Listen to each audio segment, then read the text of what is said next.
Ilocano hypertension tip for the day. Well, nanya ti sausawan yung di balay. Hindi ba ti paborito yung sausawan?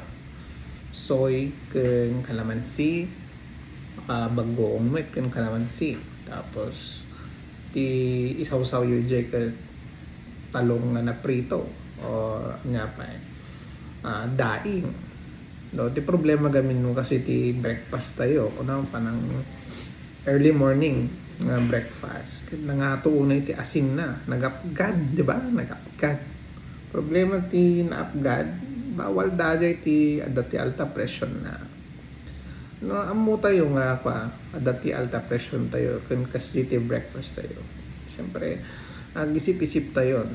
No, ti kayat mo, kat control ta BP.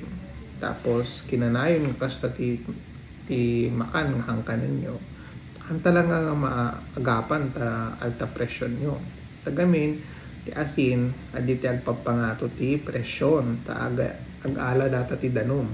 Ijay, sumrap ijay daluyan ti dara, mumato ulit ti BP. Okay? Anya ti solusyon tayo? Ay dahang ka uminom danom. Bawal siyempre dapat uminom ka ti danom. Bawasan di na apgad nga kanan. Okay?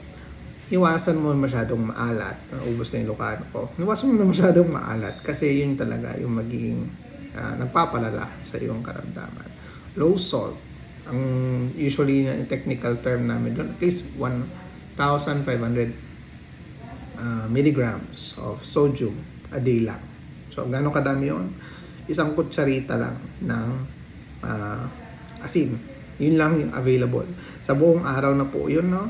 Pero tisipin nyo yung soy sauce na pinagsasawsawan nyo. Sobra-sobra na yun sa alat. Tapos nagpatis ka pa ng hapon.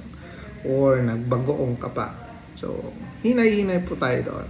Again, this is Doc Chris, your online family doctor.